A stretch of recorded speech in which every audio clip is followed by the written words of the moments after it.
అతీంద్రియ శక్తులు ఉన్నాయా? ఇది చర్చ. లేవు అంటున్నారు ఫిలాసఫర్స్.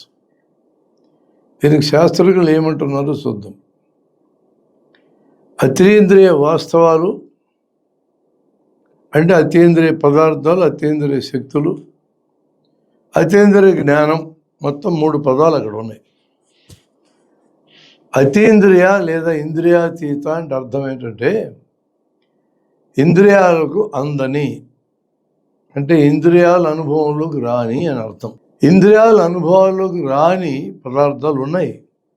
సుదూరంలో గెలాక్సీలో ఉన్న నక్షత్రాలు మన కన్నుని ఇంద్రియం పరిధిలోకి రావు. మరి ఉందని ఎక్కడ తెలుసుకుంటాం? టెలిస్కోప్ వాడి ఇంద్రియాల సామర్థ్యం పెంచి దాన్ని చూస్తాం. టెలిస్కోప్లో వాడిన సూత్రం ఇదివరకే నిరూపించబడ్డ ఆప్టికల్ సూత్రం కాబట్టి ఈ సూత్రం మీద, ఇదివరకే నిరూపించబడ్డ సూత్రం మీద ఆధారపడిన టెలిస్కోప్ ద్వారా మనం చూస్తే అక్కడ ఏముందో అదే కనపడ్డట్టు లెక్క. ఇంద్రియాల సామర్థ్యం మీద చూడడం, అత్యంత సూక్ష్మంగా ఉండేదాన్ని కూడా కన్ను కనిపెట్టలేదు. మైక్రోస్కోప్ ద్వారా చూడగలం. మైక్రోస్కోప్లో వాడిన ఆప్టికల్ నియమాలు ఆల్రెడీ నిరూపించబడ్డాయి కాబట్టి ఆ నియమాలతో తయారైన మైక్రోస్కోప్తో చూస్తే ఉన్నదన్నట్టు చూసినట్టే. కాబట్టే దాని మీద ఆధారపడి నిర్ణయాలు చేయగలుగుతున్నాం. దూరంగా కొండ ఉంది, ఒక రాయిని చూసాం, టెలిస్కోప్ పెట్టి చూసాం, దాని ఫోటో తీసినాం, రాయి ఆకారం ఎట్టుందో, నువ్వు అక్కడికి పోయి చూస్తే అదే ఆకారం ఉంటుంది. అట్లా వెరిఫై చేసుకున్నాడు మనిషి. టెలిస్కోప్ నిర్మాణంలో వాడిన సూత్రం సరైంది కాబట్టి అది నీకు ఇచ్చిన సమాచారం వెరిఫై కూడా చేసుకొని చూసినాం. కొండ కాబట్టి నడిచిపోగలం కాబట్టి వెరిఫై చేసుకుని చూడగలిగాం. సుదూరంలో ఎక్కడో 400 కాంతి సంవత్సరాలు వెనుకున్నటువంటి ఒక నక్షత్రం గురించి నీకు ఈరోజు పట్టిస్తే టెలిస్కోప్ అక్కడికి పోయి నువ్వు చూడటం కుదరదు. కానీ అది ఏమి చూసావో టెలిస్కోప్లో అదే ఉంటుంది అని కన్ఫర్మ్ అయినట్టే. దాని ఆధారంగా నువ్వు నిర్ణయాలు చేస్తావు. శాస్త్రీయ పద్ధతిలో భాగం అది. శాస్త్రీయ పద్ధతిలో ఒకసారి చూసి నిర్ణయించొద్దు, పదే పదే చూసి నిర్ణయించనే స్టెప్పు. ఒక ఇంద్రియంతో నిర్ణయించొద్దు, ఇతర ఇంద్రియాల సహాయంతో నిర్ణయించనే స్టెప్పు.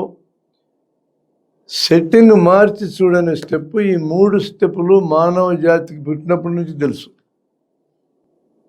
ఆధునిక విజ్ఞాన శాస్త్రం పెరిగినాక 400-500 ఏళ్ల క్రితం నుంచి మైక్రోస్కోపు, టెలిస్కోపు, పెరిస్కోపు, స్పెక్ట్రోస్కోప్ ఇట్లాంటివి కనిపెట్టినాక వాటిని కనిపెట్టిన రోజు నుంచి ఆ సాధనం మనకిచ్చిన అదనపు సమాచారం వచ్చి చేరింది. ఇంద్రియాల సామర్థ్యం మీద చూడటం, ఇది 4వ అంశం. 3 అంశాలు మానవ జాతికి ముందే తెలుసు. ఈ 4వది ఆధునిక మానవుడికే తెలుసు. అంతకంటే మించింది ఏం తెలుసుకున్నాడంటే ఇంద్రియాలకి సామర్థ్యం మించినా తెలియని కొన్ని ఉన్నాయి. ఇంద్రియాలకు నేరుగా తెలియదు, కానీ అవి ఉన్నట్టు కనుక్కున్నాడు. హెన్రీ బెకరల్ తన ల్యాబొరేటరీలో ప్రయోగాలు చేసేవాడు. సిల్వర్ నైట్రేట్ ప్లేట్ మీద తన చేతి ఎముకల బొమ్మ పడ్డది. దాన్ని డెవలప్ చేస్తే సిల్వర్ నైట్రేట్ ప్లేట్ని ఎముకల బొమ్మ కనపడేది. ఇది ఎక్కడి నుంచి వచ్చింది అంటే ఈ వాతావరణంలో ఏదో కిరణాలు తిరుగుతూ ఉన్నాయి, ఆ కిరణాలు చర్మం గుండా పోతున్నాయి, ఎముక గుండా పోవడం లేదని ఊహించినాడు. ఆయన పదే పదే చేసి చూశాడు, ఇట్లే వస్తూ ఉంది. ఏదో కిరణాలు ఉన్నాయి అని అనుమానం వచ్చింది ఆయనకి. ఆ కిరణాలు కంటికి తెలియడంలా, నాలుగుకి తెలియడంలా, ముక్కుకు తెలియడంలా, చర్మానికి కూడా తెలియటంలా, చెవుకు కూడా తెలియటంలా, 5 ఇంద్రియాలకు తెలియటంలా అవి. కానీ ఏవో ఉన్నాయని అనుమానం ఉంది. ఇన్ఫరెన్స్ ఏంటి? ఎముకల బొమ్మ పడుతుంది, ఫలితం. దాని పేరు ఫలితం. ఆ కిరణాలు అర్థం కాక దానికి ఎక్స్ అని పేరు పెట్టాడు. మనం ఆల్జీబ్రాలో తెలియని దానికి ఎక్స్ అని పేరు పెట్టి మొదలెడతాం కదా, ఎక్స్ కిరణాలు, అదే పేరు స్థిరపడి. ఎలక్ట్రోమాగ్నెటిక్ రేడియేషన్ ఒక వేవ్ లెంగ్త్ నుంచి ఒక వేవ్ లెంగ్త్కి ఉండే కాంతి కిరణాలు తప్ప ఆ చివరుండే ఈ చివరుండే ఇంద్రియాలకు తెలియవు. కానీ వాటన్నిటిని ఉన్నాయని కనుక్కున్నాం. రేడియో తరంగాలను కనుక్కున్నాం, మైక్రోవేవ్ అనే తరంగాలను కనుక్కున్నాం.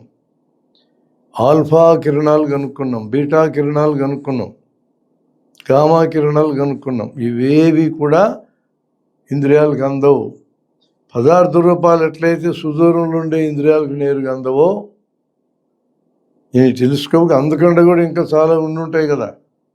పదార్థ రూపాలు ఇంద్రియాలకు నేరుగా అందకుండా ఉంటాయి. కొన్నిటిని ఇంద్రియాల సామర్థ్యం పెట్టి కనుక్కోగలిగాను, ఇంద్రియాల సామర్థ్యం పెంచినా కనుక్కోలేని ఉంటాయి. శక్తి రూపాలు, ఇప్పుడు నేను చెప్పిన కిరణాలన్నీ శక్తి రూపాలు. ఇవి ఏ ఇంద్రియానికి అందవు. కానీ ఉన్నట్టు ఎట్ట కనుక్కున్నాడు? ఫలిత రూపంలో చూసినాడు, ఎక్స్రే లాగా. ఎలక్ట్రిసిటీని పైజ్ ఎలక్ట్రిక్ క్రిస్టల్స్ మీదకి పంపిస్తే అల్ట్రాసౌండ్ అని కిరణాలు వస్తాయి. వాటిని పట్టుకొని చివరికి టీవీ తెర మీద చూపించి శరీరం అవయవాలు చుట్టం మొదలుపెట్టాడు. అల్ట్రాసౌండ్ మిషన్ అట్లా వచ్చింది. ఆ మిషన్లో వచ్చిన ఫైండింగ్స్, శరీరంలో ఏం ఫైండింగ్స్ ఉన్నాయో కొన్ని కోట్ల సార్లు పోల్చి చూసుకొని, అంటే ఫలితం రూపంలో చూసి అల్ట్రాసౌండ్ కిరణాల ద్వారా వచ్చే సమాచారం కరెక్ట్ అని తెలుసుకున్నాడు.